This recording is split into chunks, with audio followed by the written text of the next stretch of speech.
Amen. Bonjour, bon sabbat. Vous avez peut-être remarqué que nous avons commencé avec une prière. Et sachez que peut-être que ça surprendrait certaines personnes. Il est suggéré dans certains groupes que nous ne croyons plus à la puissance de la prière. Mais je voudrais faire un point avant de commencer l'étude d'aujourd'hui. Avant que je ne sois dans ce mouvement, quand j'étais encore adventiste nominal, j'ai entendu qu'il a été enseigné dans ces cercles qui pratiquaient l'évangélisation que ce qu'on faisait face communément lorsqu'on allait dans une communauté ou des amis protestants et on essayait de leur expliquer notre compréhension du sabbat du 7e jour, nous présentions les preuves de la Bible pour le sabbat du 7e jour. Et la réponse protestante, c'était « Donne-moi du temps, je dois retourner et prier à ce sujet ». Et ce qui m'a été enseigné dans l'église adventiste, c'est que cette réponse était fausse, folle, dangereuse même. Parce que si ça, c'est leur réponse, ça veut dire qu'ils ne veulent pas prendre l'autorité des preuves de la Bible et le poids de la preuve pour le sabbat.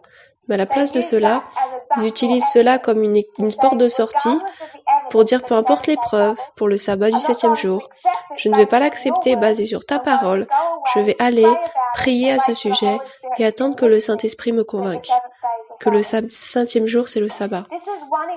Ça c'est un exemple. Il n'y a pas le temps et je ne crois pas que nous contemplons de répondre à chaque mauvaise représentation qui est présentée de nos points de vue et de ce que nous partageons. Je voudrais faire ce point parce que je voudrais remarquer qu'avant qu'on commence, on a prié parce que nous croyons dans la prière. On ne croit pas malgré tout que sous un poids de preuves qui est la pluie dernière saison pour le peuple de Dieu, une réponse sage serait de dire j'ai besoin de prier à ce sujet. Ce type de réponse, nous le reconnaissons dans l'adventisme comme étant l'adventisme, dans tout par rapport à tous les autres croyances.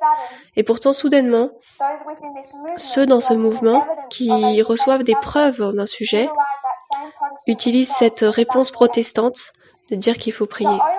Non seulement cela, ils ne disent pas seulement qu'ils doivent aller prier à ce sujet, mais ils doivent attendre que le Saint-Esprit leur dise que c'est la vérité. Et ensuite, ils vont commencer à prendre des vérités. Ça, c'est la folie. Nous croyons dans la puissance de la prière. Mais nous croyons que Dieu démontre ce qu'il dit est la vérité, basé sur la prophétie, basé sur l'inspiration, qui est comprise à travers une méthodologie correcte. Je voulais juste donner une introduction alors que nous avons prié tout à l'heure. Nous savons tous la condition actuelle du mouvement. Nous savons qu'il y a eu un shaking tel que nous n'avons pas vu avant dans ce mouvement. C'est ma toute première réponse depuis que cette séparation est vraiment devenue formalisée. Donc il y a certaines choses que je voudrais particulièrement présenter, mais c'est vraiment juste une introduction en fait. Je voudrais qu'on se souvienne avant de commencer, non seulement la composition du mouvement, là où nous sommes, les obstacles que nous rencontrons, mais exactement le temps où ça s'est passé. Tout ça c'est... Donc il y a eu c'était le sabbat, le dernier jour du camp meeting. Ce jour-là, j'ai été consacrée en tant qu'ancien. Ma première consécration de femme avec la sœur Shequita des États-Unis.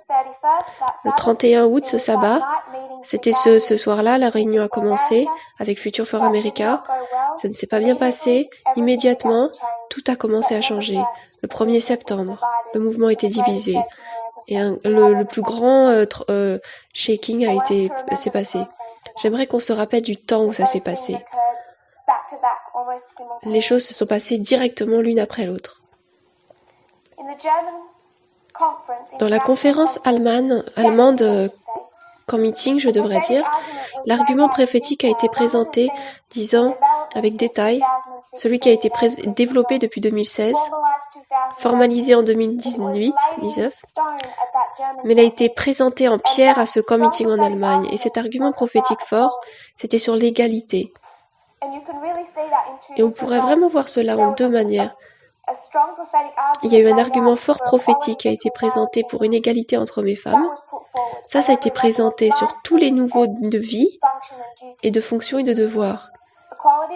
L'égalité entre l'homme et la femme, c'était le premier point. Le deuxième point, c'était l'égalité dans la direction. Maintenant, il y a deux dirigeants égaux du mouvement. Un homme qui jusque-là avait déjà été universellement reconnu comme dirigeant du mouvement, et maintenant une femme égale à lui. C'était ça qui était mis en place le 31 août lors de la consécration. Depuis lors, le 31 août, le 1er septembre, les événements ont commencé à se passer l'un après l'autre, qui nous ont conduits à là où nous sommes aujourd'hui. Et par rapport au criblage où nous sommes aujourd'hui. Ce qui est devenu apparent très après, le 1er septembre, c'est qu'il y a maintenant ceux qui se rebellent contre ce mouvement. Et ce qu'ils font, c'est en fait c'est un jeu de Jenga. Je ne sais pas si vous êtes familier avec ce jeu. Vous avez tous ces, je vais les appeler prophétiques, tous ces blocs prophétiques en bois, et ils sont mis les uns sur les autres, qui sont dans différentes directions. Et en tant que jeu, chaque personne doit enlever un bloc et attendre de voir combien de blocs on peut enlever avant que la tour tombe. Ce que ceux qui se rebellent contre le mouvement ont fait, ça fait ce jeu de Jenga. Ils enlèvent un bloc à chaque fois, ils l'enlèvent. Et ce qu'ils eux-mêmes ne voient pas, moi je crois, ils eux-mêmes ne sont pas conscients des conséquences de ce qu'ils font. Ils vont faire des déclarations telles que les suivantes. Les lignes sont correctes, mais pas les applications. Et ensuite, ils vont commencer à couper cette application, casser. Ils ne vont pas réaliser ce qu'ils font en enlevant les blocs qui construisent la structure. Et ensuite, elle va s'effondrer. Donc même alors qu'on suit leur processus à travers les dernières semaines, depuis que ça s'est passé, par rapport à ce qu'ils disaient au début, ils ont dû enlever de plus en plus de leur compréhension prophétique et ils sont retournés de plus en plus loin parce qu'ils réalisent, peut-être que sans le comprendre, en fait, c'est pas avec un bloc, il faut enlever plusieurs blocs pour que la tour tombe. Ils tentent d'utiliser une certaine quantité de méthodologie. Mais j'aimerais donner un exemple. Nous avons enseigné les événements qui se passent récemment entre Donald Trump, Jimmy Fallon et la crise aux États-Unis. Et ce que nous avons enseigné, c'est qu'à partir de 1979 jusqu'en 1989, nous avons 10 ans de majorité morale. 10 ans de majorité morale. Ça commence en 79, ça se dissout en 89. Ensuite, nous voyons 96. Jerry Falwell va faire un tour des États-Unis. Avant 1979, les droits chrétiens ont commencé en Amérique. Ils avaient formé une relation très proche avec le Parti républicain. 1996, c'est formalisé avec Fox News.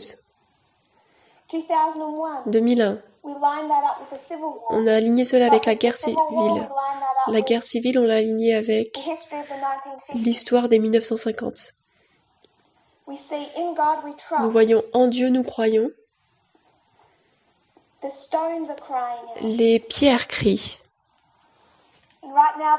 Et maintenant, les pierres sont appelées la puissance du dragon. Mais nous savons que les pierres ont crié depuis que l'adventisme a perdu sa voix. Le 11 septembre, les pierres crient, disant que l'Église et l'État s'unissent. En Dieu, nous croyons, c'est une crise nationale. Ensuite, nous suivons la progression des droits chrétiens jusqu'en 2014.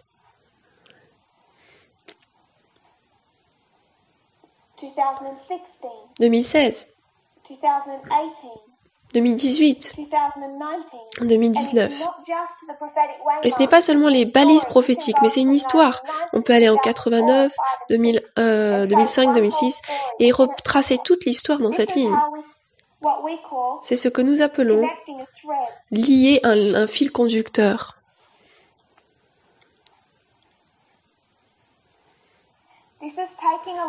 Ça, c'est prendre une ligne et la connecter comme un fil conducteur à travers les balises. Donc nous voyons dans toute l'histoire. Et la clé, c'est que si on va commencer, on reconnaît donc cette histoire des 10 ans. Mais si on veut, on peut la remonter même jusqu'à 1798. Mais le point principal le commencement, c'est 1989, le temps de la fin. On ne peut pas prendre un fil conducteur plus tard dans l'histoire. Nous avons commencé à dire cela de manière beaucoup plus forte lorsque nous avons commencé à traiter des guerres mondiales. Et ensuite, de nouveau, Jeff a déclaré que cela est une grande lumière, avait déclaré que le concept de l'ouverture de l'information, de la guerre d'information, de l'âge de l'information. Là où nous avons vu 1989, le Big Bang de l'information, et nous avons vu cela qui s'est développé dans ce que nous savons maintenant dans l'histoire de la Première et Deuxième Guerre mondiale.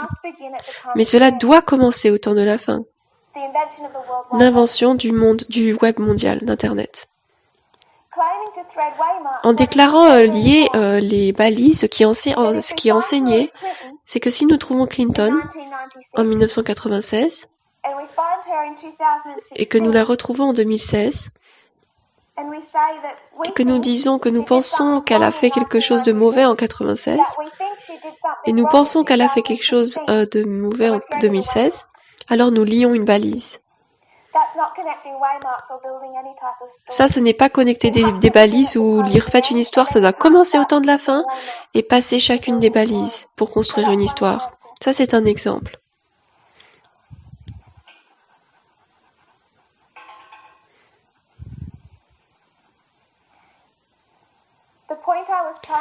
Le point que j'ai essayé de faire, c'est ce qu'ils appliquent comme le jeu du Jenga. Ils pensent qu'ils peuvent ôter une certaine partie de l'histoire et malgré tout dire que les lignes ont été créées par Dieu. Mais lorsque nous commençons à en enlever une partie, eux-mêmes ne réalisent pas qu'ils doivent arriver à l'endroit où ils rejettent tout en fait.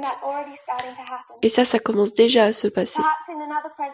Peut-être dans une autre présentation, on pourrait rentrer dans plus de détails sur ce sujet, exactement comment cela doit se passer.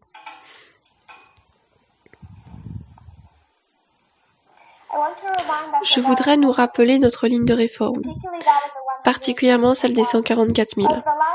Pendant les 5 dernières années, nous avons un accroissement de la connaissance sur ces lignes, particulièrement lorsqu'on arrive à la nôtre, et les 144 000, et les fractales.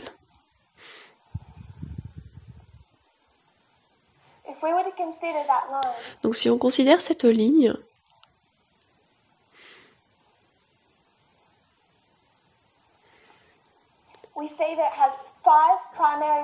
nous voyons qu'il y a 5 balises principales, 89,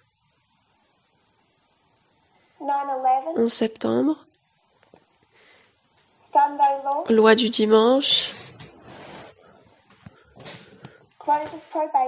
FTG, fin du temps de grâce, et seconde venue.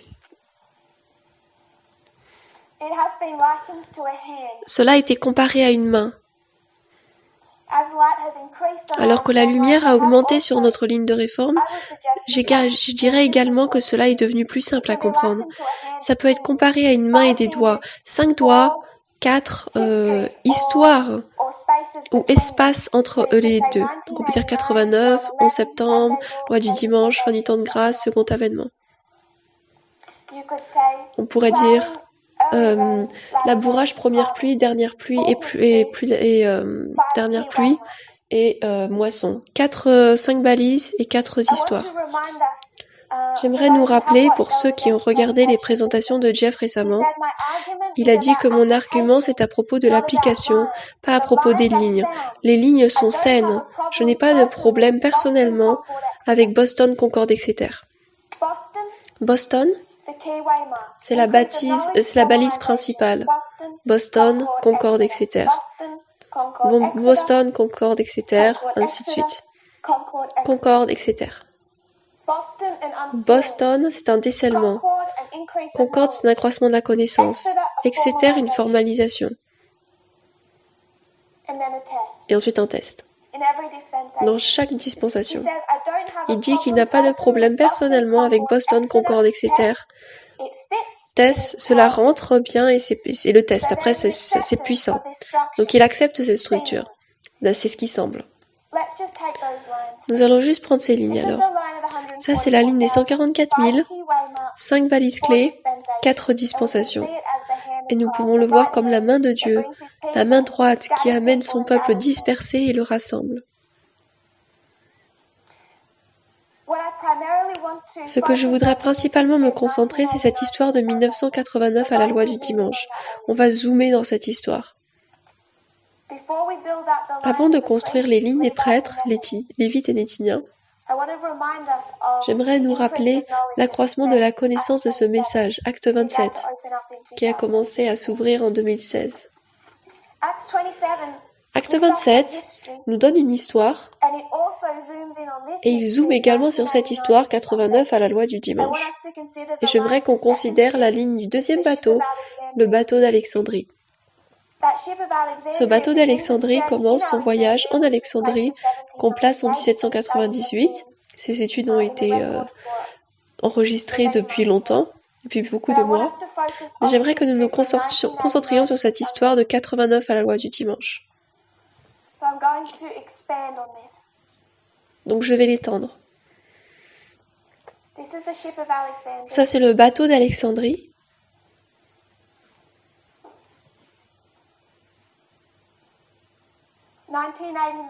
« 1989, c'est la balise de Lazé.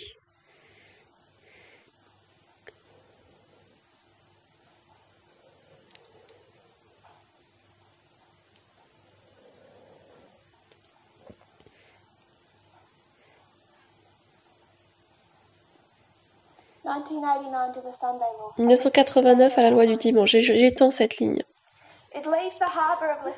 Cela nous donne... donc il part Lazé, Paul donne le message, ils arrivent à Euroclydon, qui est le 11 septembre. Le vent d'Est frappe, il ceinture le bateau, Paul donne un message,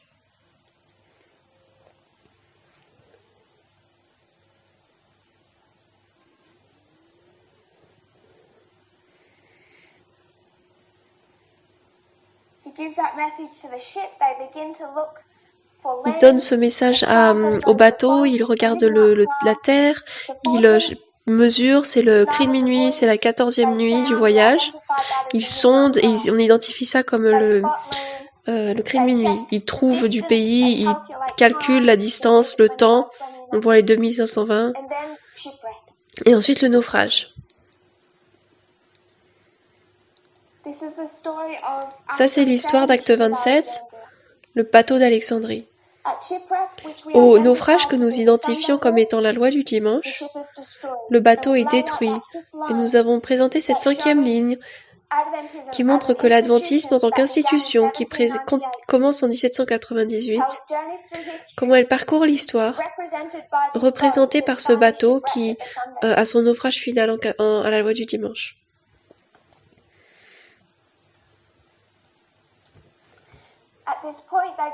À ce point-là, ils vont vers le 3e groupe. Premièrement, on a Paul.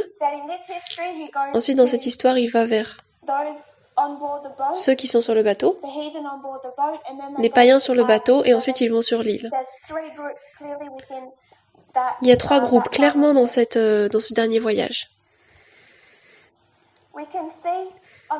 Nous pouvons voir sur la ligne des 144 000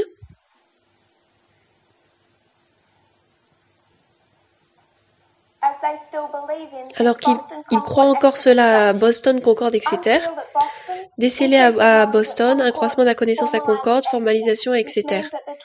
Ça veut dire qu'entre le 11 septembre et la loi du dimanche, sur la ligne des 144 000, il doit y avoir ces deux balises. Un message doit être décelé à Boston, recevoir un accroissement de la connaissance à Concorde et formaliser à Exeter. Il y a deux balises que nous avons entre le 11 septembre et la loi du dimanche. À cette balise, à cette échelle, c'est Raphia et Panium. Nous avons identifié sur le bateau 1989, 11 septembre, et ensuite cet ange descend, donne à Paul un message.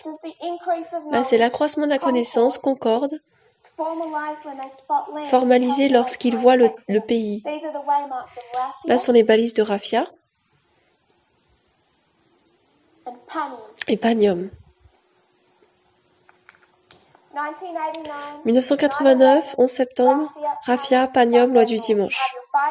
Vous avez eu vos 4 balises clés, 5 balises clés. J'aimerais que nous voyions cela comme étant la ligne de l'institution, le naufrage à la loi du dimanche, l'adventisme.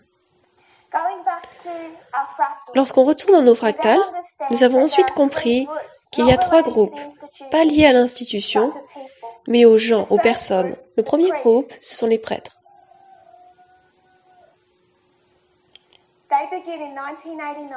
Ils commencent en 1989. Ils parcourent cette histoire et ça se termine à Panium, la ligne. Donc ils ont 1989, 11 septembre,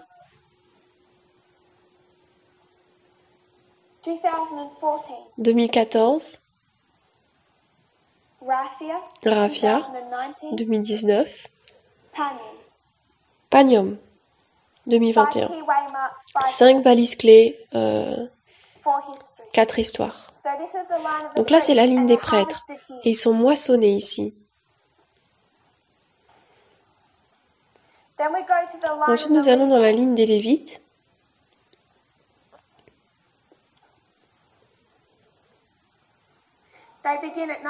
Ils commencent le 11 septembre.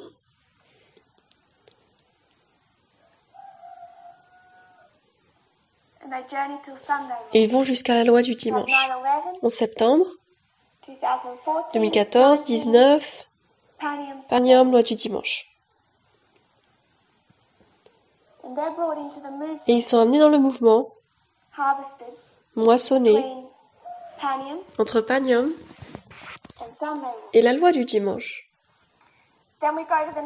Ensuite, nous allons vers les Néthiniens.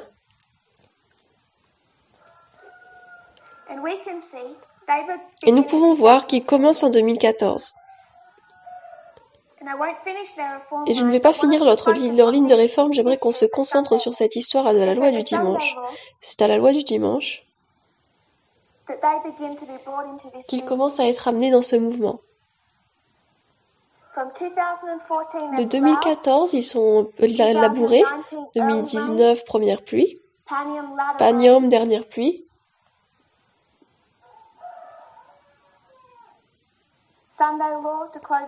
Loi du dimanche, à fin du temps de grâce, ils sont moissonnés. La raison pour laquelle nous sommes retournés pour réviser ces lignes, c'est parce que j'aimerais que nous puissions voir qu'il y a 3 groupes. Premièrement, les prêtres. Deuxièmement, les Lévites. Troisièmement, les Néthiniens. Il y a 3 groupes. 2 fois, nous allons dans l'église et ensuite nous allons dans le monde. Nous allons dans le monde à la loi du dimanche. Comme on l'a su depuis longtemps, si on va dans le monde vers le monde à la loi du dimanche, ce n'est qu'à là et pas avant qu'on va vers le 3e groupe. Ça, c'est l'appel au monde. Avant cela, c'est l'Église. J'aimerais que nous voyions cela, c'est la structure de notre ligne de réforme. Nous n'avons pas fait seulement les fractales, mais également le bateau d'Alexandrie, pour montrer cette porte fermée pour l'institution. La raison pour laquelle je veux faire cela, c'est parce que j'aimerais transférer cette histoire sur une autre ligne de réforme. Je voudrais qu'on considère les 144 000 et considérer la ligne de Christ. Si c'est comme ça que nous construisons notre ligne de réforme, comment devrions-nous considérer l'histoire de Christ? Nous avons 4 lignes de réforme principales. Moïse,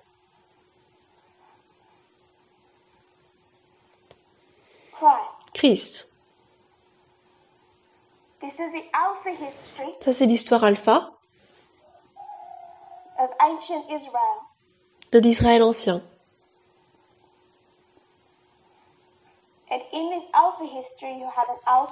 Et dans cette histoire alpha, nous avons une alpha et un oméga. Nous avons l'histoire d'échec et ensuite une histoire de succès. Nous arrivons à notre temps. Nous avons l'histoire oméga. C'est l'oméga et c'est l'histoire de l'Israël moderne.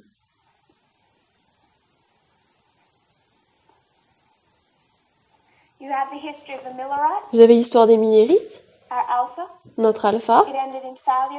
Ça s'est terminé en échec et désappointement. Ensuite, vous avez les 144 000, histoire de succès. Nous coupons ces lignes et nous les superposons.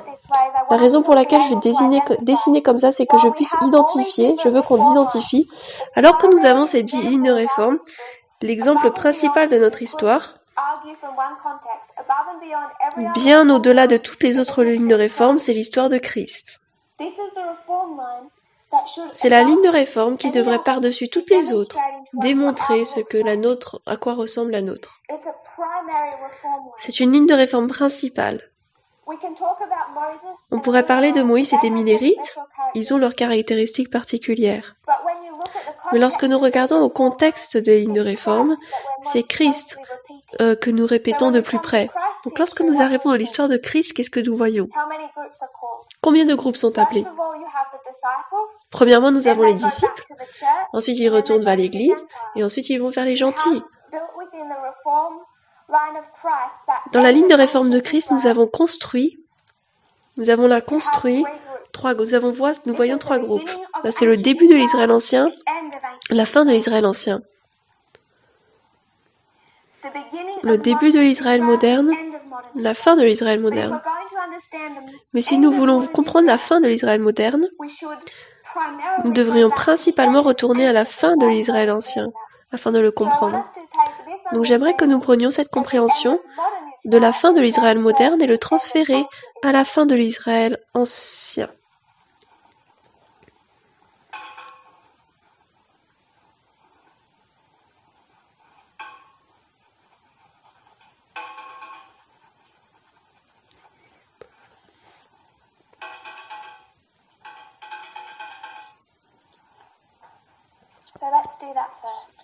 Donc nous allons faire cela en premier.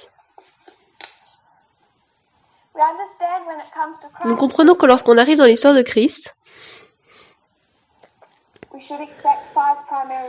nous devrions nous attendre à 5 balises principales. Donc ça, c'est les 144 000, ici. Moi, j'aimerais appeler cela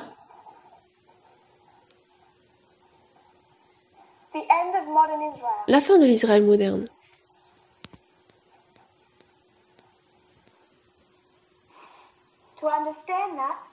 Pour comprendre cela, j'aimerais que nous considérions la fin de l'Israël ancien.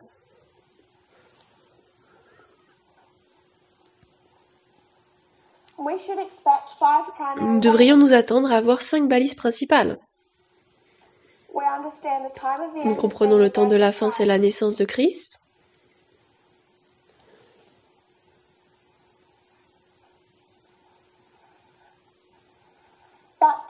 Le baptême,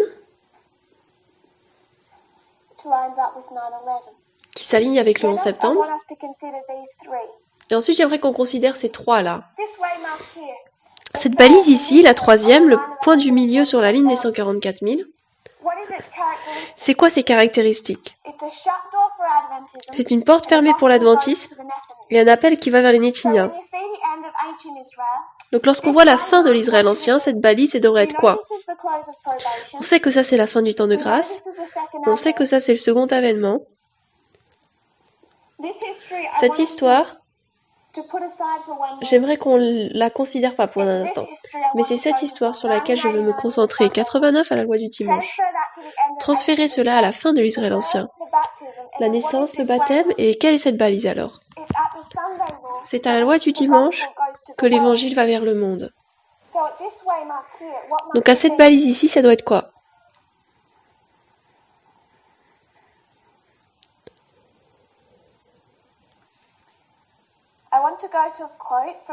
J'aimerais aller dans une citation de la tragédie des siècles, 328.1 en anglais.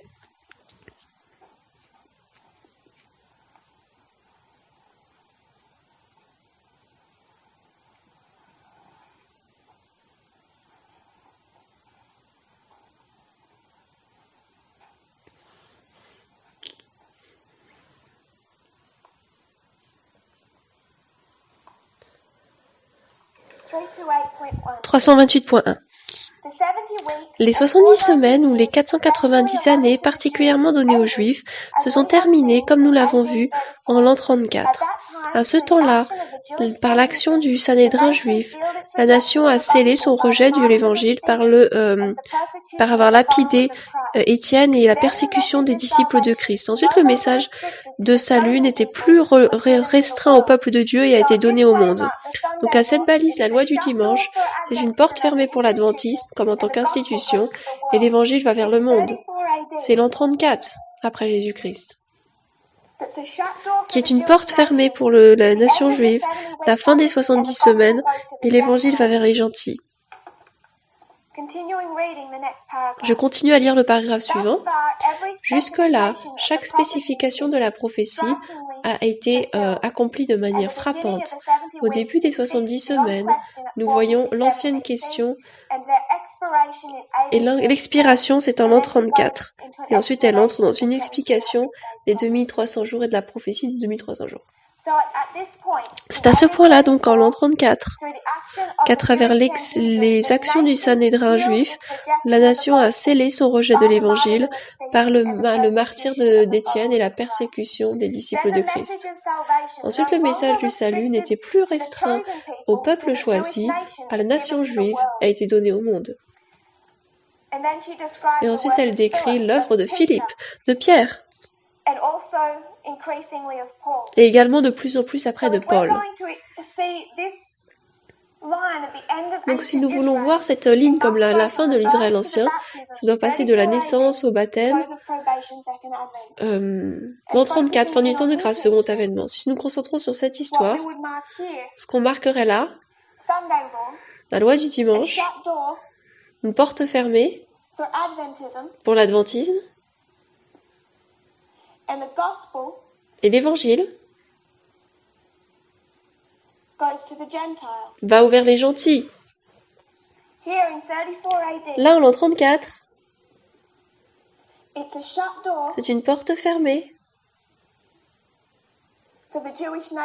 pour la nation juive, la fin de la prophétie des 70 années, et l'évangile va vers les gentils. Donc vous pouvez voir que si nous voulons construire la ligne de l'institution pour le temps à partir du temps de la fin, ce point où il est mis de côté, la porte fermée, c'est l'an 34, qui s'aligne dans notre ligne avec la loi du dimanche. Donc lorsque nous considérons l'histoire de Christ et que nous considérons l'évangile, l'évangile devient quoi? Cela devient important pour une fractale. Tout ce que nous avons dans l'évangile, par rapport à l'œuvre de Jésus, la croix, la résurrection, la Pentecôte, doivent alors, principalement, décrire l'expérience de ces fractales des deux premiers groupes. Donc nous avons considéré les disciples, premier groupe. Nous marquons du temps de la fin jusqu'au baptême. De la naissance jusqu'au baptême.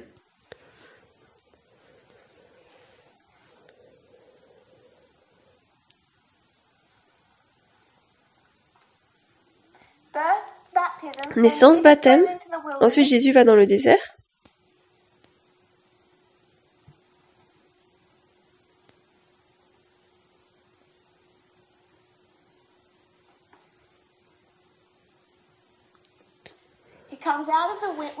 Il sort, commence son œuvre.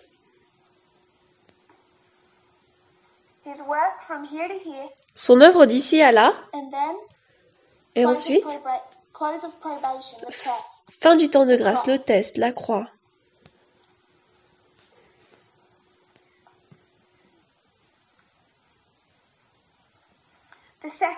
Deuxième groupe.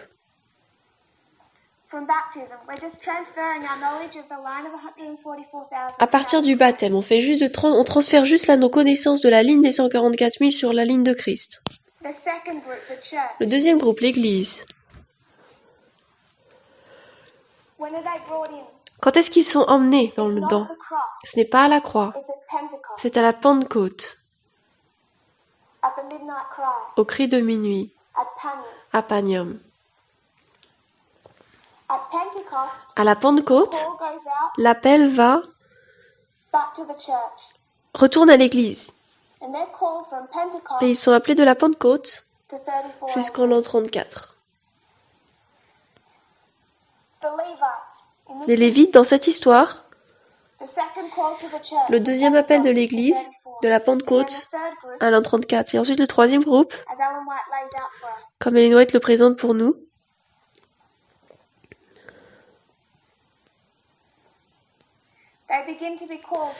commence à être appelé à partir de l'an 34. L'évangile va vers les gentils et là vers les Nétiniens.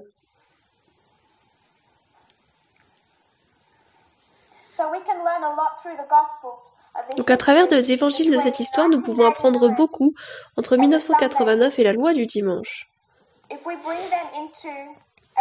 Si nous les amenons dans une ligne de réforme qui décrit principalement une expérience du premier groupe, des prêtres. Donc lorsque nous arrivons à l'histoire de la croix, dans son application principale, c'est quelle balise pour nous? Pour le premier groupe, c'est leur test, pour les disciples.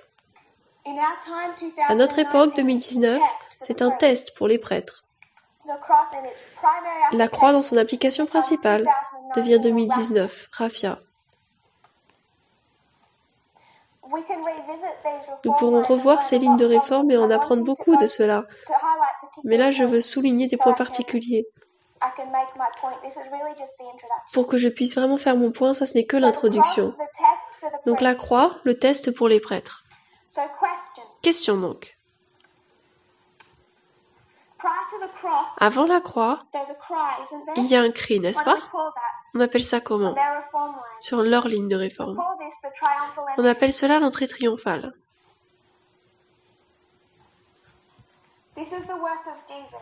Ça, c'est l'œuvre de Jésus.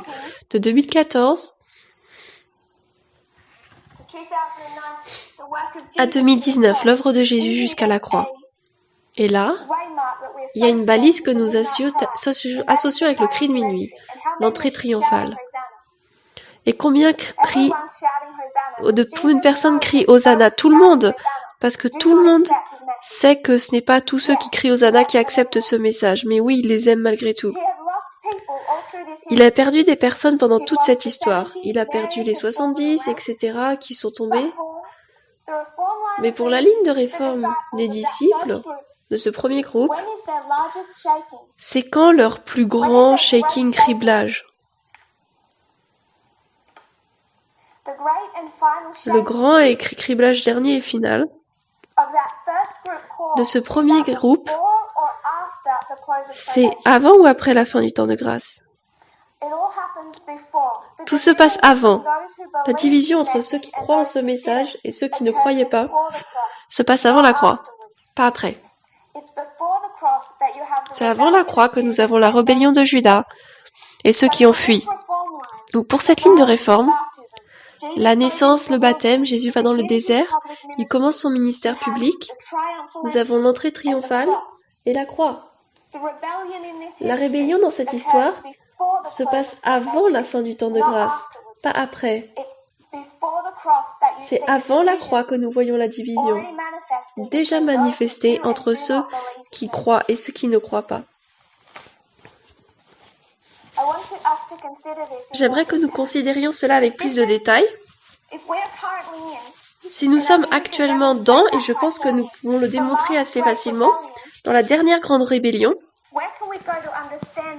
où pouvons-nous aller pour comprendre cette rébellion? Si c'est la dernière pour les prêtres, on peut aller où? On irait vers la première. Et c'est la première rébellion que nous allons voir. Si ça vous gêne pas,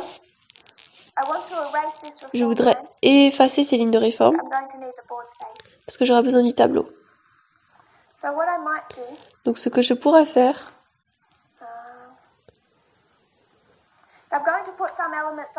je vais mettre des éléments un peu ici.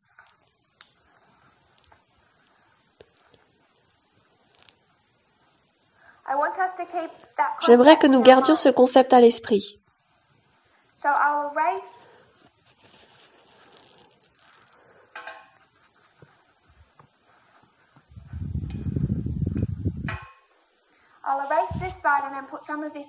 Donc je vais effacer ce côté et mettre ça ici pour qu'on puisse en mettre dessous et comme ça je ferai quand même de la place.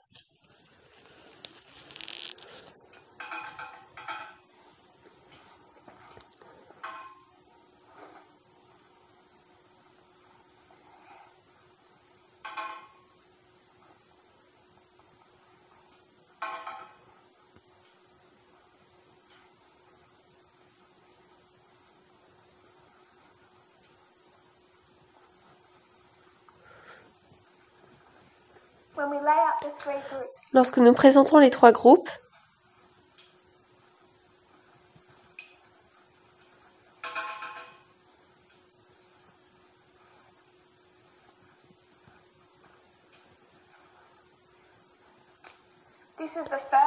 ça c'est le premier,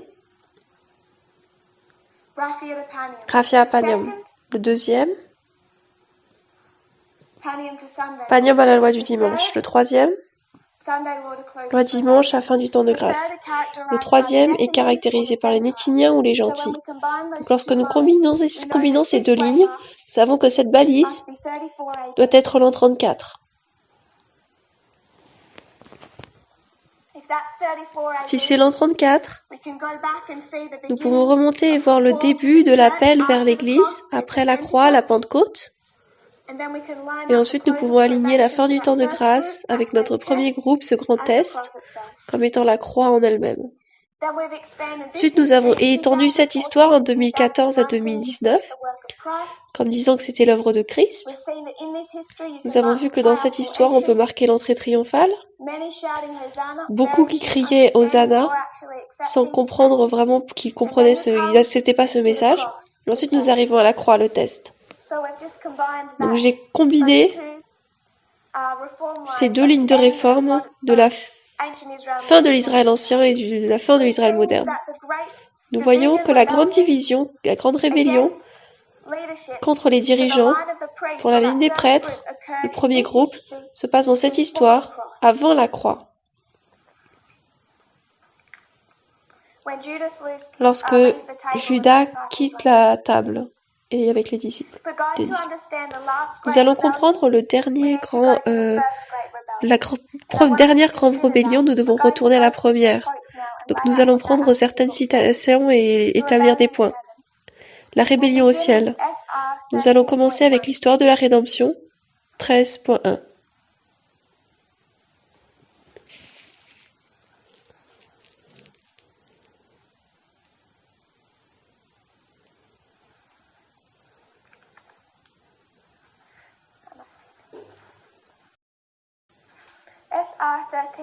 Histoire de la rédemption 13.1 en anglais.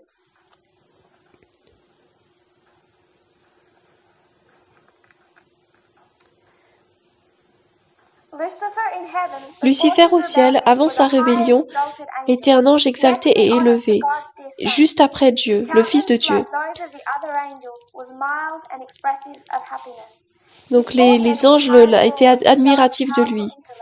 Il avait un intellect puissant. Sa forme était parfaite, sa forme noble et majestueuse.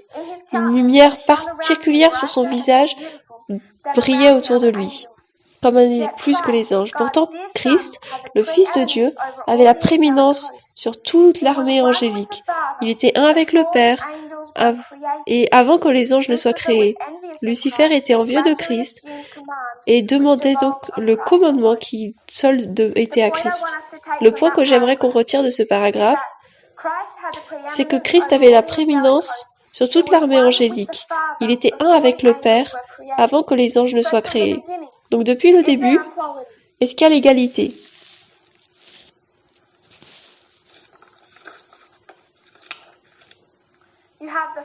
Vous avez le Père et le Fils. Sont-ils égaux? Oui.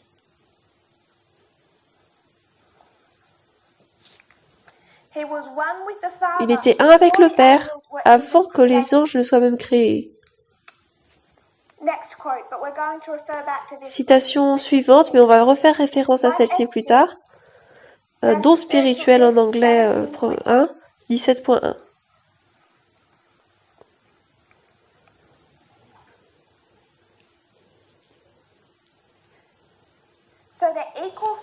Donc ils sont égaux dès le début. Le Seigneur m'a montré que le Satan était autrefois un ange honoré au ciel, après Jésus-Christ.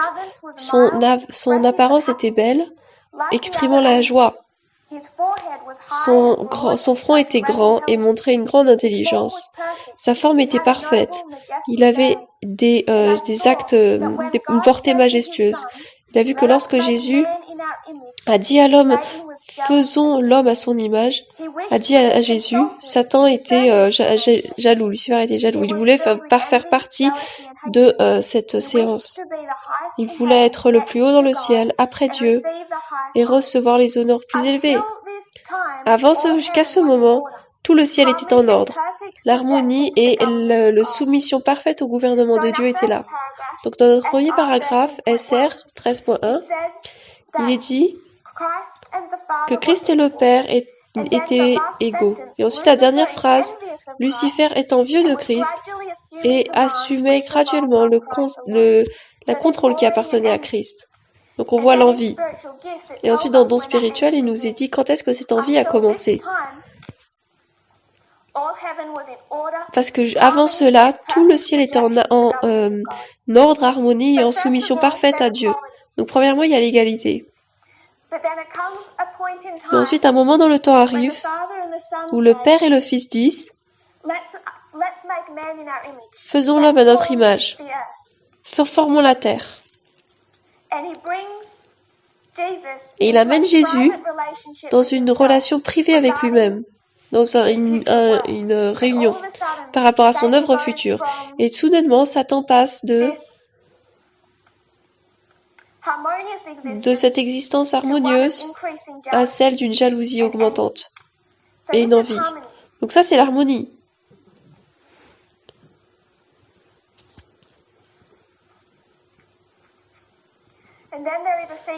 Et ensuite, il y a une réunion secrète.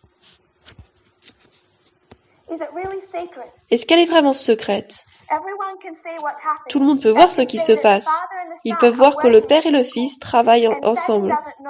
Et Satan ne sait pas pourquoi lui a été laissé à l'extérieur de cette réunion. Donc cette harmonie commence à être corrompue.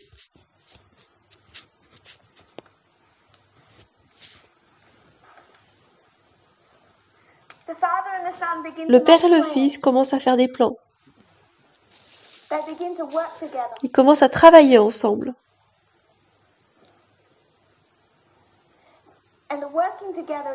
Et l'œuvre qu'ils font ensemble est claire.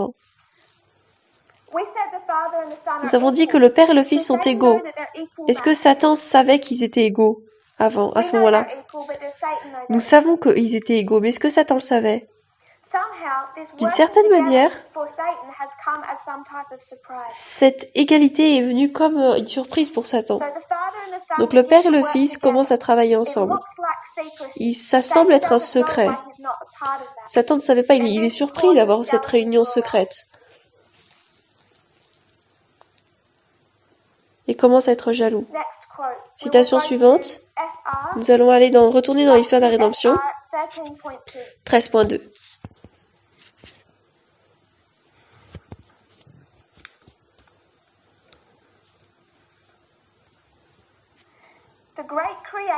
Le grand créateur a assemblé l'armée céleste. C'est qui ça? Ça, c'est le Père. Le Père a assemblé les armées célestes afin qu'il puisse, dans la présence de tous les anges, conférer un honneur spécial sur son Fils. Le Fils était assis sur le trône avec le Père et l'armée des anges était autour d'eux. Le Père alors a fait savoir qu'il était consacré par lui-même, que Christ son Fils devrait être égal à lui. Ils ont été égaux dès le début, mais d'une certaine manière le ciel ne le sait pas. Les anges et Lucifer n'ont pas discerné cela. Et tant qu'ils ne discernent pas cela, ils sont en harmonie. Ensuite, ils commencent à travailler ensemble et tout le ciel peut voir que cette œuvre ensemble comme étant une égalité. Cela cause Lucifer de commencer à se sentir laissé de côté, jaloux. Ensuite, on arrive au point où le Père rassemble l'armée angélique et fait une proclamation. Je vais l'appeler d'un mot différent basé sur le paragraphe. Le Père a fait connaître que c'était conçu par lui-même, consacré. Là, c'est une consécration.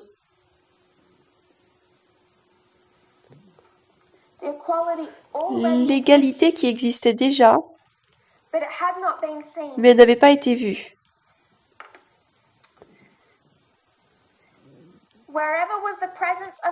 Là où était la présence de son Fils, c'était comme s'il y avait sa propre présence. Et les paroles du Fils devaient être obéies autant que les paroles du Père. Il a été investi d'autorité pour commander l'armée céleste. Particulièrement son Fils devait travailler prochement avec lui pour anticiper la création de la terre et de l'être humain. Paragraphe suivant, 14.1. Lucifer était envieux et jaloux de Christ. Tous les anges étaient inclinés devant Jésus pour son grande autorité. Lui s'est incliné avec eux, et son cœur a été rempli d'envie malgré tout. Ça avait commencé déjà à grandir là. À partir du moment où ils ont commencé à travailler ensemble. Christ avait été amené ici dans cette réunion spéciale avec Dieu par rapport à ses plans. Et Lucifer il n'a pas compris pourquoi il ne lui était pas permis de comprendre les plans de Dieu. Sa puissance et son autorité devraient être la même de celle du Fils de Dieu. Lucifer pensait qu'il était lui-même un favori de Dieu et par-dessus les anges.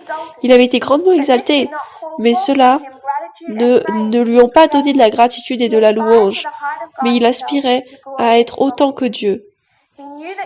Il savait qu'il était honoré par lui. Au-dessus des anges, il devait entrer dans une mission spéciale. Ses vêtements n'étaient-ils pas lumière et beaux? Pourquoi est-ce que Christ devait être honoré plus que lui? Paragraphe suivant. Il a quitté la présence immédiate du Père, satisfait, plein d'envie, contre Christ.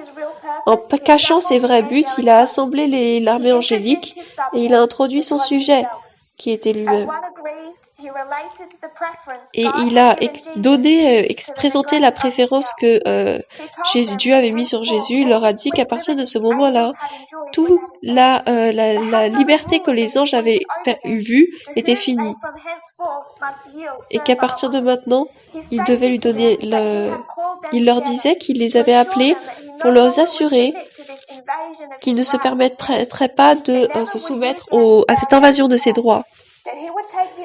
Qu'il prendrait l'honneur de lui-même, qui aurait dû lui être conféré, et sera le commandant de tous ceux qui voudraient bien le suivre et obéir à sa voix.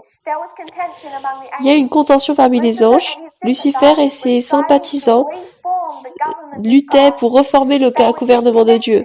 Ils n'étaient pas contents Et voilà, parce qu'ils ne pouvaient pas regarder dans cette sagesse et ces buts pour consacrer son fils et lui donner une telle puissance, une commande illimitée, et se sont rebellés contre l'autorité de son fils. Citation suivante, 7 BC, 973.4. Je voudrais juste prendre la phrase du milieu. Nous allons commencer depuis le début et on va pas lire tout. L'influence de l'esprit sur l'esprit est une puissance tellement forte pour le bien lorsqu'elle est sanctifiée, mais c'est une puissance aussi forte pour le mal lorsqu'elle est opposée à Dieu. Cette puissance, Satan l'a utilisée dans son œuvre d'installer le mal dans les esprits. Et il l'a fait sembler qu'il cherchait en fait le bien. En tant que le chérubin oint, il avait été exalté grandement. Il était grandement aimé par les êtres célestes. Et son influence sur eux était grande. Beaucoup écoutaient ses suggestions et croyaient ses mots. J'aimerais que nous notions quelques caractéristiques. Nous avons Lucifer, grandement exalté. Je vais déplacer ça.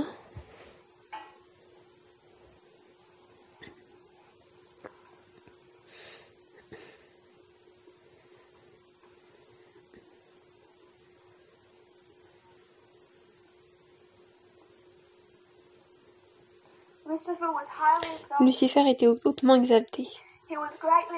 Il était grandement aimé.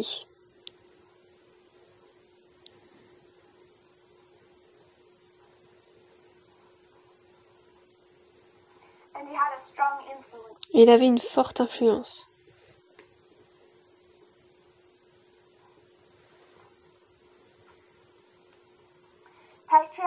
Patriarche et prophète, 36.1.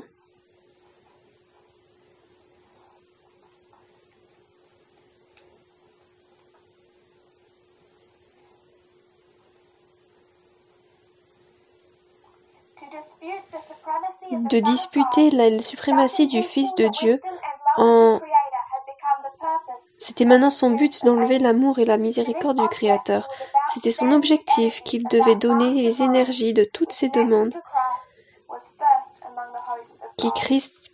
Alors qu'il était le premier, il était la position première parmi les anges. La position et l'autorité après les anges, avant les anges. De disputer la suprématie de Dieu, il voulait vraiment mettre toute son énergie, esprit contre esprit.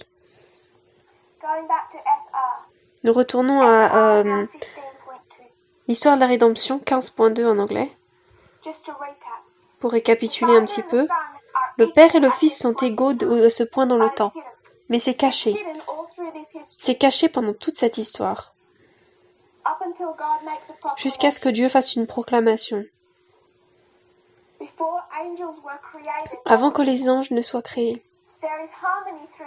Il y a une harmonie dans cette histoire, et les anges ne réalisent pas encore, Lucifer ne reconnaissent pas encore la position du Fils.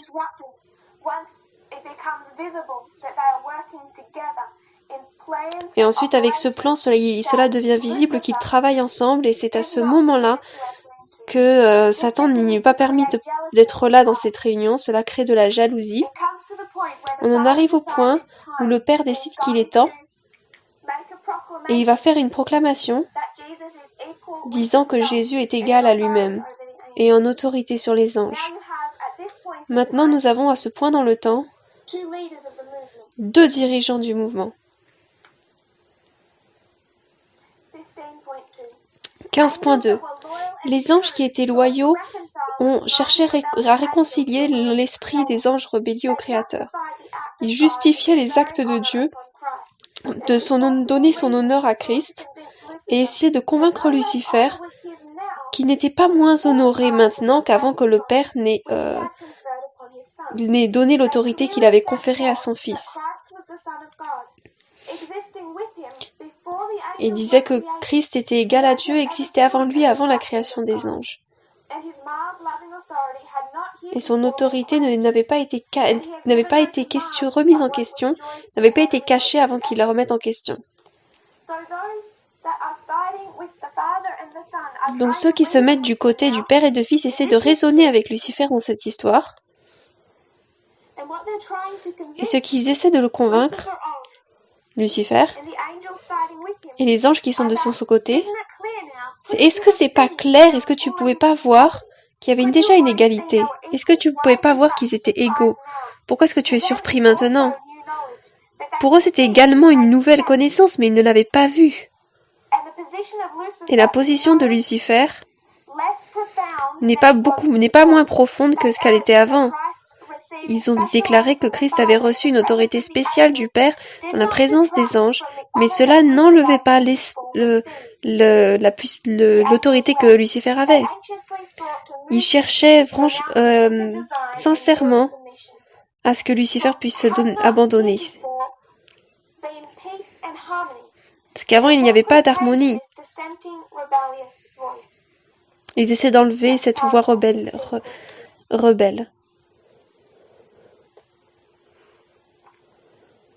C'était la page 16.2. Lucifer a refusé d'écouter. Et ensuite, il est passé des anges saints et leur a dit qu'ils étaient des esclaves. Ces anges étaient étonnés alors que Satan avait du succès dans ses efforts. Il leur a promis un gouvernement mieux et meilleur que celui qu'ils avaient. Donc Lucifer promet quoi là? Un gouvernement nouveau, un gouvernement meilleur.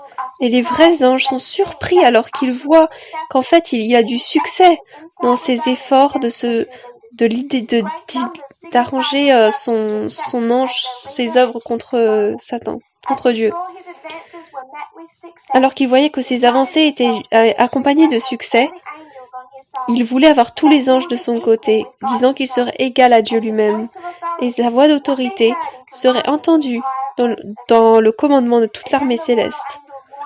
Et les anges royaux encore l'ont averti de quelles seraient les conséquences, que celui qui pouvait créer les anges pouvait par sa puissance tous les renverser, et d'une seule manière punir leur audacité. Ils ont dit aux anges de fermer leurs oreilles aux déclarations trompeuses. Il y a un moment où le raisonnement est devenu trompeur dans cette histoire. On retourne dans les dons spirituels. Là, c'est le don spirituel. 17.2 maintenant. Don spirituel 17.2.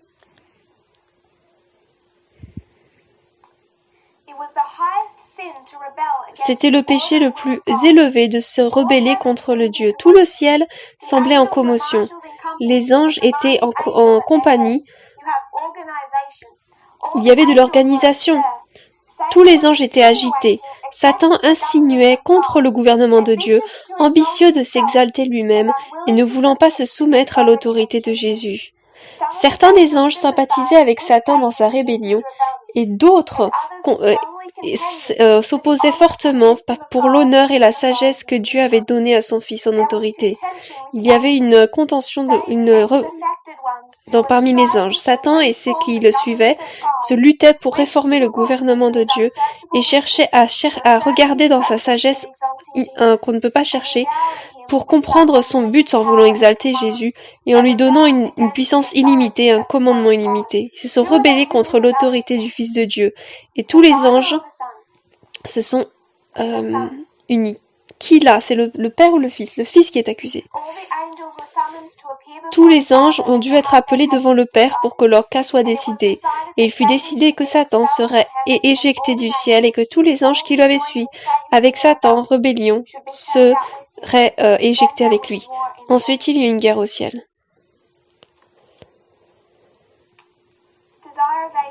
Jésus-Christ, 21.3, en anglais.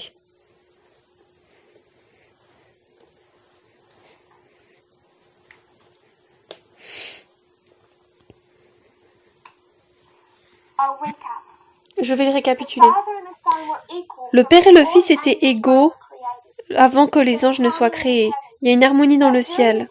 Mais pendant cette période d'harmonie, Lucifer ne réalise pas que Jésus est en une position au-dessus de lui-même et que le Père et le Fils sont égaux, jusqu'à ce qu'ils commencent à travailler ensemble, d'une manière que lui ne peut pas décider, et il n'est pas invité là-dedans.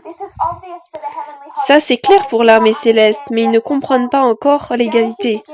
La jalousie commence à monter. On arrive à un moment dans le temps où Dieu décide qu'il va le rendre officiel, qu'il va faire une proclamation afin que tous les anges comprennent l'égalité. Et il fait la prononciation que Christ est égal à lui-même et que sa voix est égale en autorité à la voix du Père, de Dieu. Et de là sort la rébellion. Ce n'est plus secret dans le cœur. La rébellion est ouverte et soudainement, il y a une division qui se passe. 2 groupes d'anges se forment. Et il y a la guerre dans le ciel.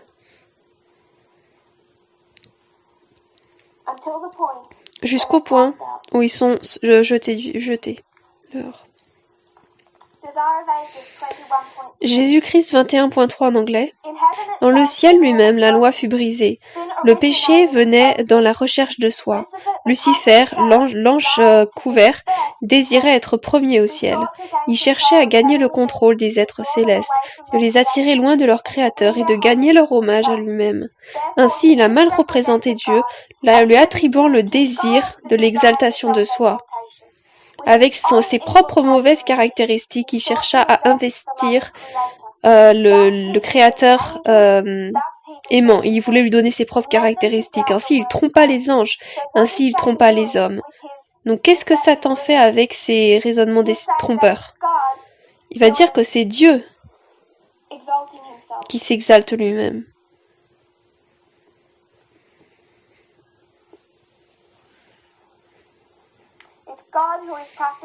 C'est Dieu qui pratique l'exaltation de soi.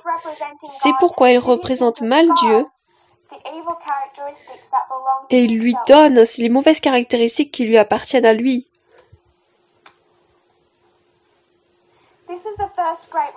Ça, c'est la première grande rébellion.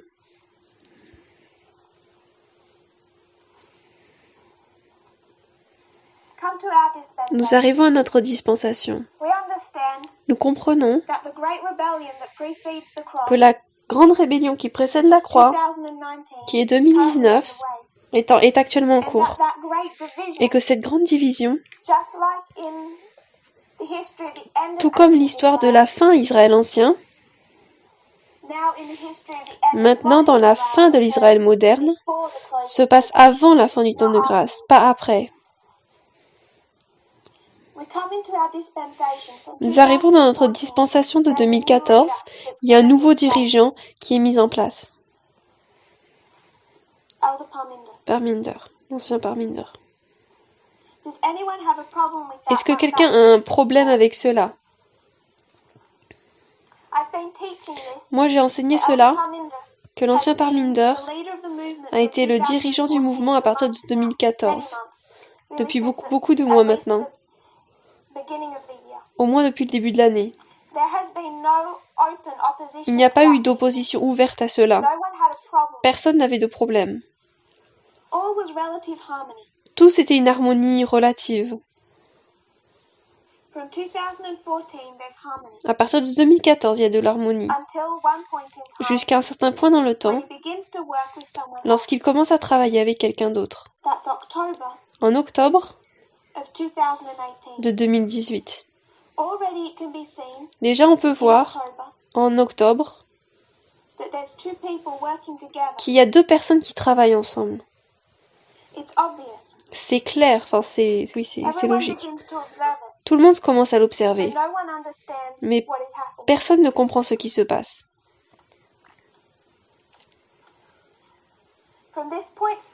À partir de ce moment-là, d'octobre 2018 à la suite, cela devient de plus en plus clair qu'il y a deux personnes qui travaillent ensemble en égalité. Mais les personnes ne savent pas encore que cette égalité existe. Nous arrivons à un point dans le temps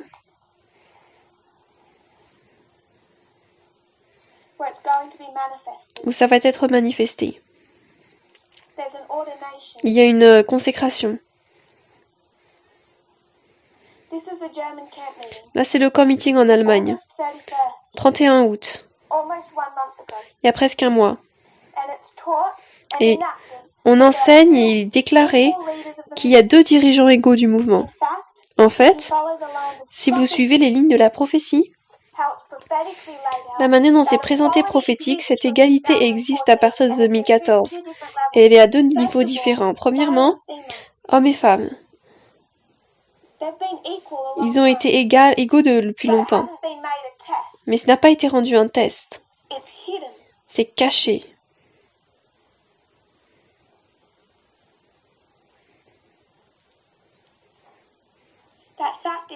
Ce fait est caché.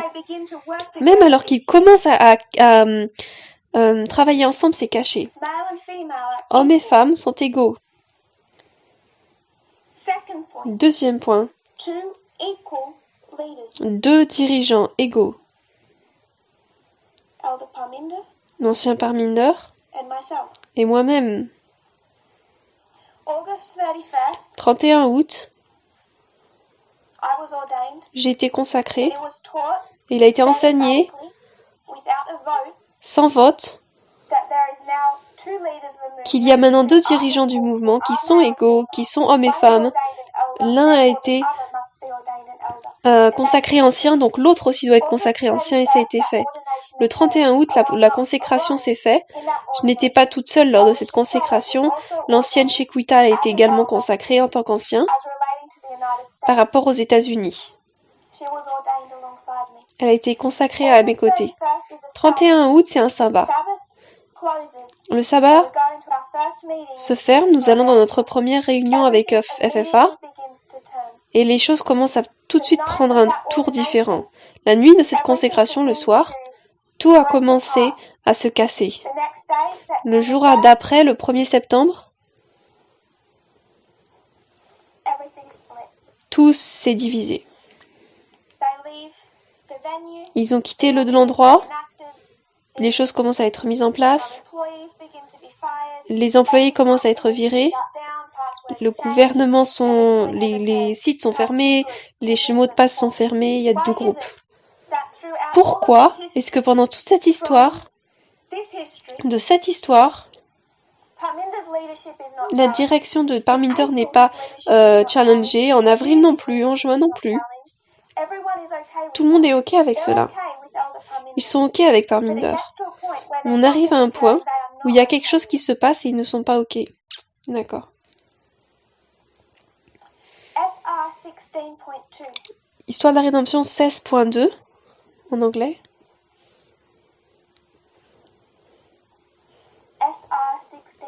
SR en anglais 16.2. Les sympathisants de Lucifer furent inclinés à prendre soin au conseil des anges loyaux. Phrase d'après, celui qui se révoltait puissant déclarait alors qu'il connaissait la loi de Dieu et que s'il se soumettait à une obéissance servile, son honneur serait ôté de lui. Il n'aurait plus alors sa mission exaltée. Il leur a dit que lui-même, et qu'également eux étaient partis trop loin, et qu'ils devaient braver maintenant les conséquences.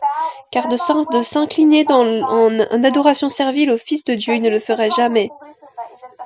C'est le problème de Lucifer. Quel est le problème de Lucifer? C'est le Père ou le Fils? Le Fils.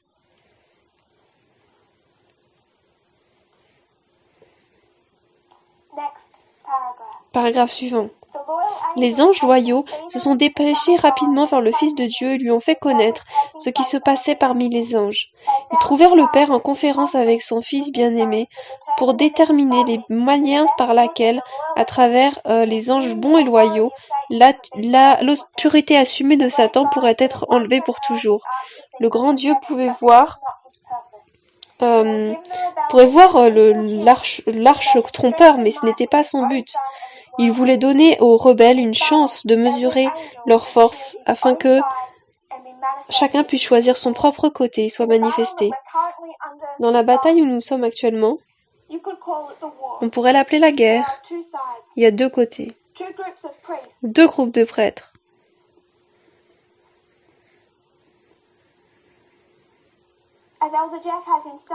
Comme Jeff l'a dit lui-même, deux mouvements. On pourrait l'appeler le mouvement alpha et oméga, peu importe comment on veut l'appeler. Il y a deux mouvements. L'un se forme sous Lucifer, qui essaie de reformer le gouvernement de Dieu, et l'autre vient à partir de ce moment, de là où on a la direction établie, elle a deux dirigeants. Et ce qui cause cette guerre, c'est le début de l'œuvre ensemble de ces deux et la consécration de la deuxième. Et il trouve que cela n'est pas reconnu comme étant une égalité.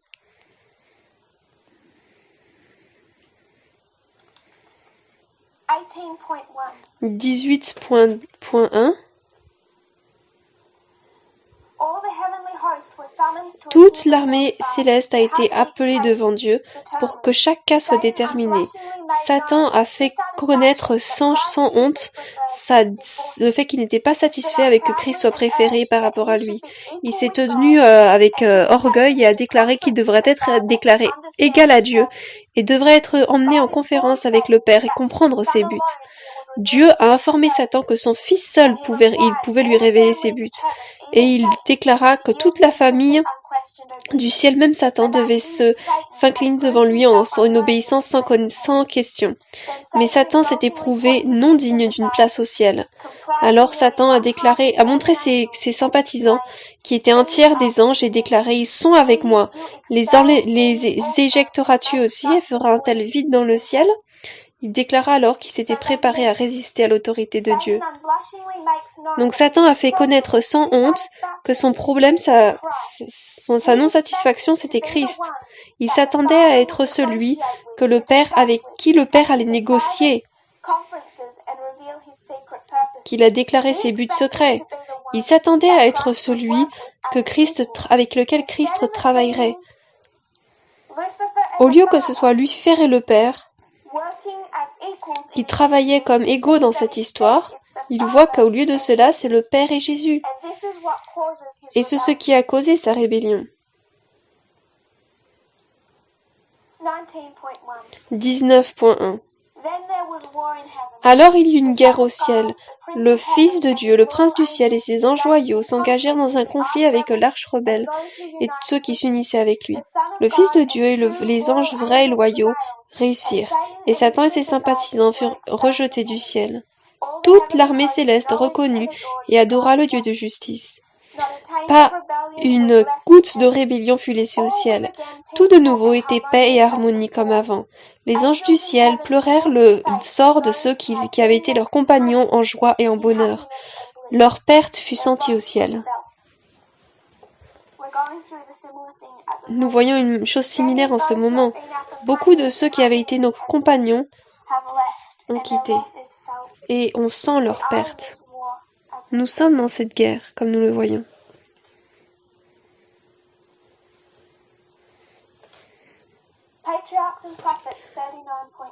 Patriarches et prophètes 39.2 en anglais.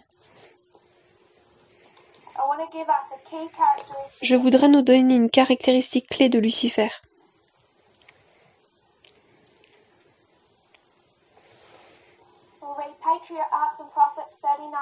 Nous allons lire Patriarches et prophètes 39.2 et ensuite nous irons dans Jésus-Christ.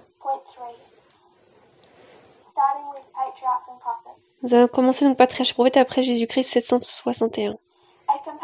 Un créateur compatissant, aspirant à la piété pour Lucifer et ses disciples, cherchait à les tirer de l'abîme de la ruine dans lequel ils allaient plonger. Mais sa miséricorde a mal été interprétée. Lucifer a souligné la longue souffrance de Dieu comme une preuve de sa propre supériorité, une indication que le roi de l'univers allait encore accéder à ses conditions. Si les anges se tenaient fermement avec lui, a-t-il déclaré, il pourrait encore gagner tous ceux qu'il désirait. Il a défendu avec persévérance son propre cours et s'est pleinement engagé dans la controverse contre son Créateur. C'est ainsi que Lucifer, le porteur de lumière, le partageur de la gloire de Dieu, le gardien de son trône, devint par transgression Satan, l'adversaire de Dieu et des êtres saints et le destructeur. Le nom Lucifer signifie celui qui porte la lumière.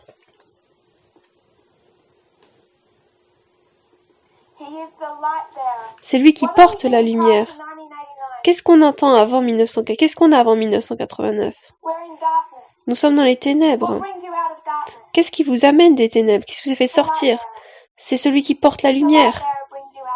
Celui qui porte la lumière vous fait sortir des ténèbres. Et ça, c'est la caractéristique de Lucifer. Son nom, c'est le porteur de lumière, celui qui partage la gloire de Dieu. Qui est-ce qui porte la lumière pendant toute cette histoire? Mais il arrive dans un point où il passe du porteur de lumière à l'adversaire.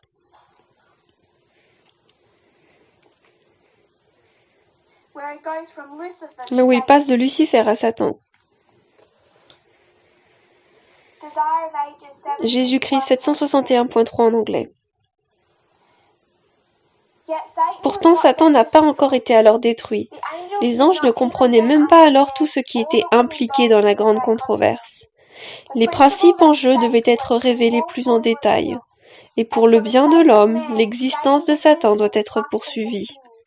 L'homme aussi bien que les anges doit voir le contraste entre le prince de la lumière et le prince des ténèbres. Il doit choisir qui il va servir. Donc vous avez un choix maintenant, vous avez un choix dans cette histoire. Le prince de lumière, ou alors le prince des ténèbres. Et pourquoi est-ce que c'est si dur pour les anges? Parce qu'alors qu'on choisit entre le prince de lumière et le prince des ténèbres, qui est le prince des ténèbres? Il est également connu comme étant quoi? Le prince des ténèbres était celui qui portait la lumière. Celui qui portait la lumière devient le prince des ténèbres. Il a été grandement exalté, grandement aimé. Il avait une forte influence. Il était après les deux dirigeants honorés, il était après dans l'autorité. Et il est passé du porteur de lumière au prince de ténèbres. Il y a l'égalité à partir de 2014 avec la nouvelle direction. Un est déjà montré, déjà connu. Personne ne proteste. Pendant toutes les années, les gens ne protestent pas, généralement, ouvertement, contre les dirigeants de Parminder, la direction de Parminder. Tout est en harmonie. En octobre 2018, deux personnes commencent à travailler ensemble. Et beaucoup peuvent voir qu'il y a déjà une égalité entre eux. Cela crée une tension augmentante. Nous arrivons au camp meeting en Allemagne. Et il est temps où cela est formalisé, où c'est proclamé qu'ils sont en fait égaux. Maintenant, nous avons deux dirigeants. Égalité, consécration, égalité ou concentration. Consécration existait déjà. Mais la signification de ce soir-là, on voit vite la séparation qui commence à se faire entre celui qui portait la lumière. Et maintenant, nous avons deux mouvements, deux formes, deux mouvements d'anges, deux mouvements de prêtres, qui choisissent sous quel gouvernement ils veulent venir. L'un veut rester sous le gouvernement, disant qu'ils peuvent faire mieux, disant que la raison pour laquelle ils veulent le faire, disant que la caractéristique d'exaltation de soi, ce n'est pas la leur, c'est celle de Satan. Et l'autre qui va être rejeté.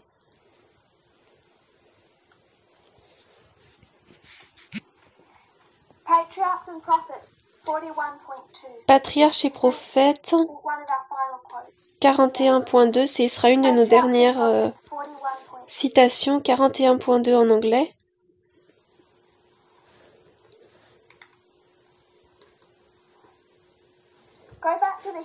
Retournez dans l'histoire de Christ.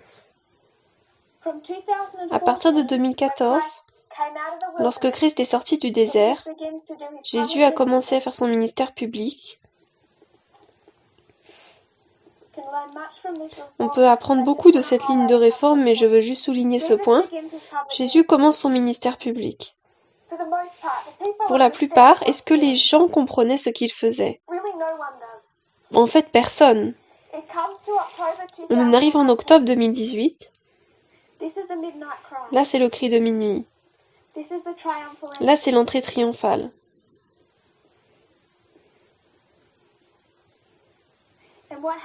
Et qu'est-ce qui se passe? La multitude crie Hosanna.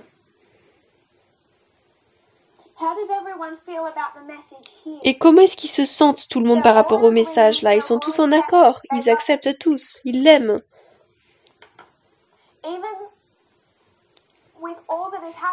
Même avec tout ce qui s'est passé, Jeff a été forcé à dire que les lignes étaient des paraboles. Et lorsque ces lignes avaient été présentées dans l'histoire, il y avait si peu de résistance qu'en fait on ne peut pas s'en rappeler. Il y avait tellement peu de résistance à cause de la puissance des lignes de réforme. Les personnes criaient Hosanna en octobre. Mais en fait, est-ce qu'ils acceptaient en fait Jésus et sa mission? Parce que les mêmes qui criaient Hosanna ici, ce sont les mêmes qui crient Crucifie-le ici. Ils ne l'avaient pas accepté. Patriarches et prophètes, 41.2.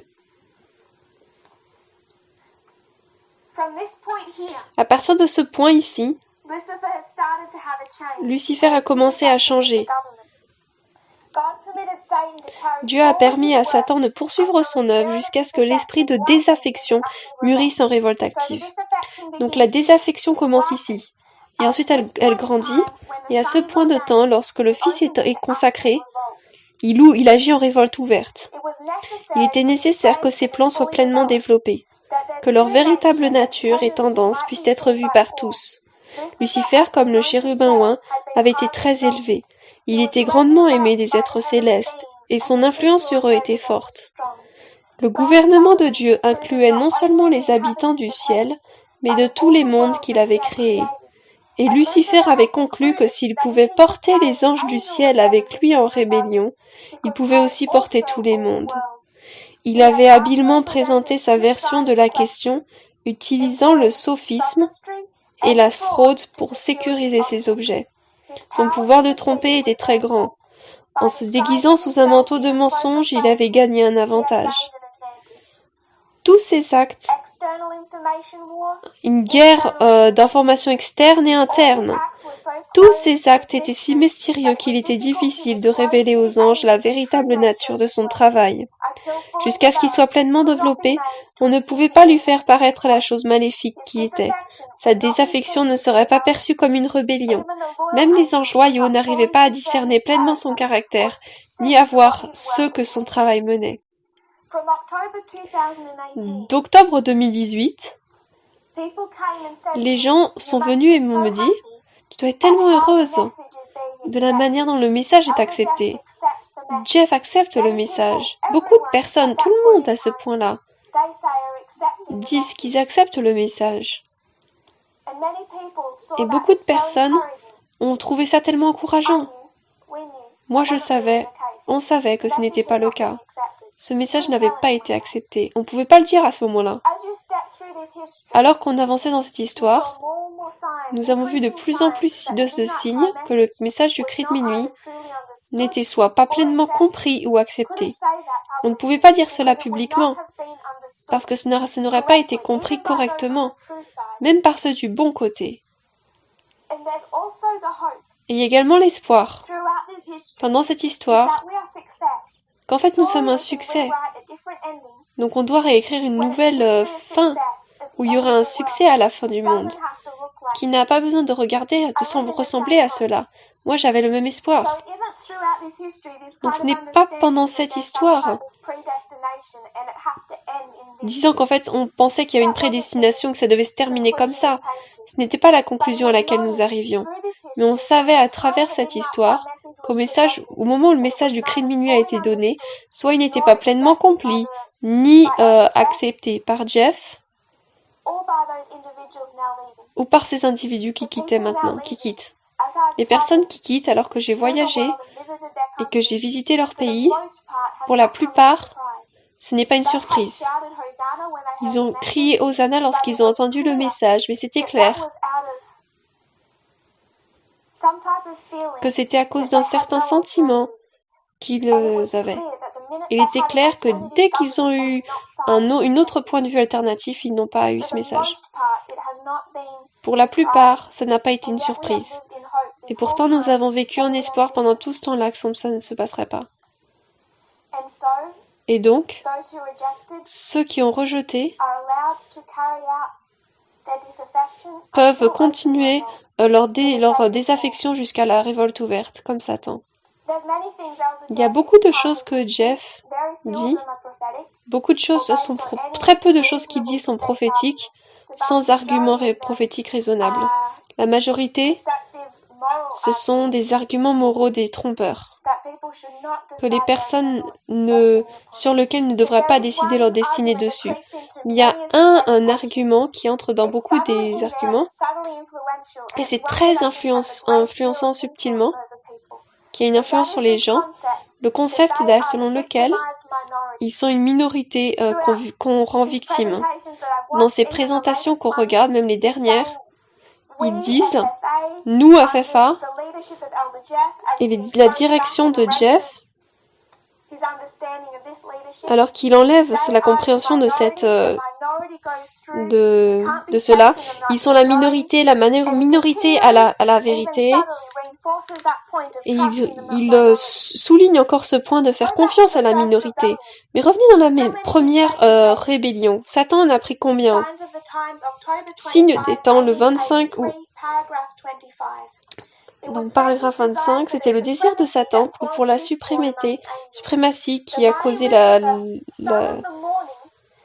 Lucifer a déclaré honneur et autorité au-dessus du Fils de Dieu, et cela ne lui étant pas accordé, il a voulu se rebeller contre le gouvernement du ciel. Il s'est plaint de l'injustice de Dieu et s'est déclaré égal. Sa mauvaise représentation lui a donné un tiers des anges célestes. Vous avez deux côtés ici. L'un est sous Jeff, l'autre c'est sous deux dirigeants égaux. Nous savons qu'ils sont rendus égaux avant que cette division se passe. Deux dirigeants égaux. Lorsqu'ils sont proclamés égaux, cette division se passe. Un côté se tient sous Lucifer, l'autre sur les deux, le Père et le Fils.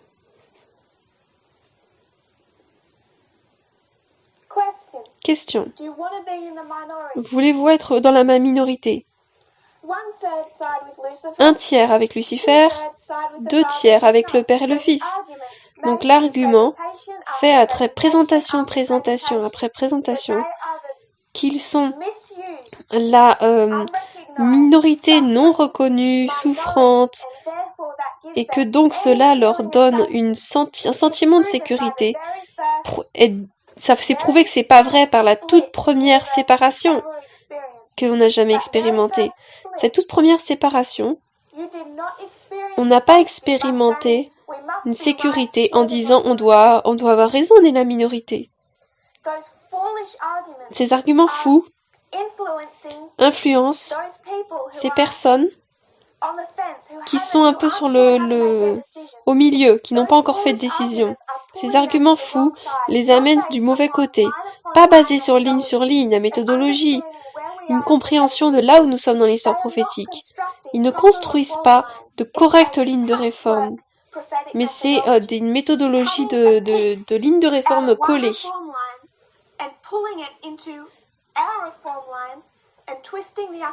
Il prend une ligne, la met dans notre ligne et twist, change l'information. Nous savons où nous sommes en connectant 1996 à 2016. C'est pas comme ça qu'on connecte les balises. Pas en allant de prendre quelque chose et de l'amener dans dans l'enlever de toute une ligne de réforme et de le coller là où ça appartient pas. Il nous faut revenir en octobre 2018 et voir où est-ce que le château de Wolfsburg est placé. Il n'est pas placé en 2019. Cela est fait encore et encore et encore. Toutes les lignes de réforme ne sont pas construites. À la place de cela, ils vont prendre toute une ligne de réforme. Ils vont prendre ce que sur cette ligne de réforme s'applique à 2014. Ils vont le couper comme pour faire un patchwork et l'appliquer à 2019. Ça, ce n'est pas la méthodologie ligne sur ligne.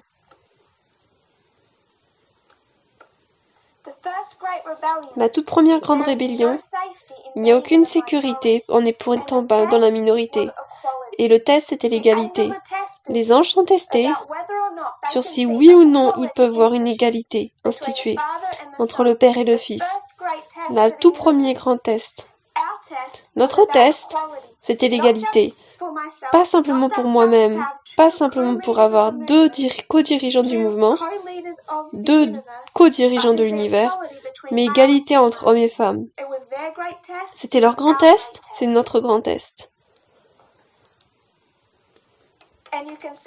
Et vous pouvez voir la folie en décidant de quel côté on va se tenir, en disant il me faut prier à ce sujet.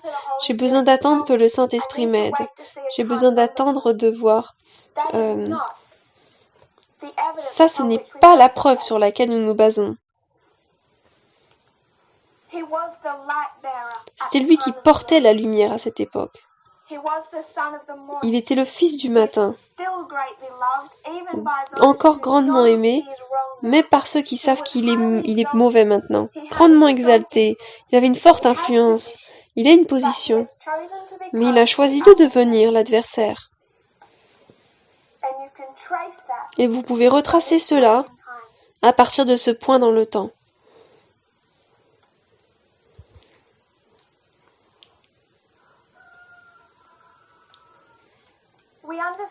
Nous comprenons, basé sur toute une ligne de réforme, de la fin de l'Israël ancien, que nous sommes dans cette période de temps avant la croix. Nous savons que c'est après l'entrée triomphale et avant la crucifixion. C'est là où nous marchons aujourd'hui. Je veux revenir dans l'histoire de Christ dans une autre présentation et faire d'autres points. Que aussi simplement on peut voir que la minorité on n'est pas en sécurité, on peut le voir également là. Mais on peut voir là où nous sommes dans cette histoire. Et maintenant je suggérerais que nous sommes dans la salle du jugement. Et dans la salle du jugement, qu'est-ce qui se passe? De faux témoins commencent à mal représenter ce qui a été dit par Christ. Et Jésus leur répond comment? Si c'est moral, je n'ai pas d'intérêt à le répondre. Mais quelqu'un dit, le grand prêtre dit, dis-nous si tu es le Christ, le Fils de Dieu. Et Jésus dit, tu l'as dit. Jeff, déjà des anciennes présentations qu'il a dit, Tess dit d'elle-même qu'elle est la dirigeante du mouvement à partir de 2014. Je n'ai jamais enseigné cela. Mais alors qu'il demande à le dire, de le suggérer, qui je suis, alors je suggérerais, je dirais, tu l'as dit, à partir de 2014. 2014, vous avez prophétiquement deux dirigeants du mouvement. Et là, il y a l'harmonie. Personne ne protestait quand ce dirigeant a reçu le manteau. En avril, en juin, dans toute cette histoire, on n'a pas une rébellion ouverte contre cela. Mais il y a une attente qu'il travaillait de manière proche avec quelqu'un d'autre que Jeff. Avec Jeff. Mais au contraire, en 2018, ce qui se passe, c'est qu'il travaille avec quelqu'un avec lequel on ne s'attendait pas. Nous avons deux personnes qui travaillent en unisson. Les personnes crient Hosanna, mais en fait, il y a de la jalousie qui s'élève contre le message. Cette jalousie continue, cette désaffection continue par rapport au système d'organisation. 31 août, il y a eu une consécration. Et le jour même où l'égalité est ordonnée, cette rébellion devient ouverte. Mais depuis le début de cette rébellion, nous avons une division en ce que nous appellerions deux groupes. Il est dit que la minorité, c'est le bon côté, mais moi je suggérerais que si on est du côté de la minorité, ce serait plutôt un appel à sortir comme une sorte de confort. Deux dirigeants égaux. Jeff, qui portait la lumière, reforme l'organisation sous lui-même, et c'est une guerre. Les personnes doivent décider, ils se tiennent sous qui? Tous les anges ont dû décider sous quelle bannière ils se tenaient. Et cela devient le choix. Je sais que pour beaucoup de personnes, vous ne comprenez pas que nous appliquons une parabole parce que c'est toxique. Et pour eux, oui. S'ils ne comprennent pas la méthodologie en parabole. Mais je veux que nous voyions qu'à partir du début, la première division, jusqu'à notre histoire, la dernière, le problème c'est l'égalité. Et pour être en sécurité, on devra se tenir du côté disant que deux personnes sont égaux, hommes et femmes sont égaux.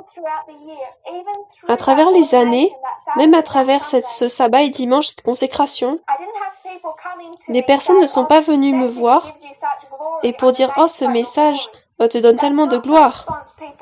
C'est pas la réponse que les gens ont eue. La pluie de la saison est tombée sur des cœurs tout autour, mais la pluie, certains n'ont pas discerné. Ils sont venus me voir, me dire « Maintenant je vois la gloire de Dieu, parce que maintenant je comprends son caractère, maintenant je comprends à quoi ressemble l'égalité. » Ils ne voient pas de la gloire en un individu, mais ils voient une gloire dans la révélation du caractère de Dieu. Mais pour ceux qui n'ont pas expérimenté la pluie de l'arrière-saison, qui n'ont pas tombé sur leur cœur, ils n'ont pas vu que ce message a donné le gloire à Dieu en nous montrant son caractère.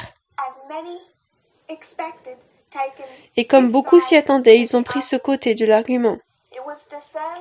Ça a été discerné à partir de là que la rébellion devait se développer.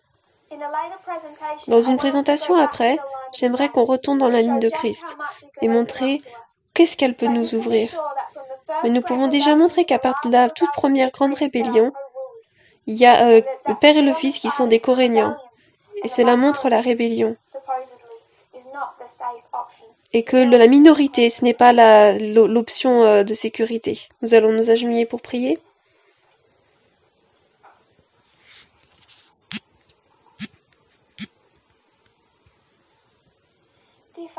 Cher Père Céleste, nous savons que nous parlons en parabole. Nous savons que nous sommes encore liés de très près avec ceux qui rejettent ce message. Seigneur, nous avons un profond amour pour eux, pour Jeff, pour sa famille, pour nos frères qui ont parti. Je prie, Seigneur, que cela ne devait pas se terminer comme ça. Alors que nous pouvons voir la manière dont nous pouvons les ramener, s'ils peuvent voir ligne sur ligne, le danger de leur cours, et revenir sous la direction de Dieu. Je prie, Seigneur, que tu nous donnes sagesse pour s'engager avec ceux qui décident encore, afin qu'ils soient convaincus dans leur cœur de décider basé sur l'inspiration, basé sur les lignes qui sont présentées devant nous. Quel côté est la vérité? Pas sur des arguments fous, pas sur les émotions. Je prie pour leur salut, qu'ils puissent avoir de la foi en toi, dans ta direction, et qu'ils ne puissent pas courir. Je te prie au nom de Jésus, Amen.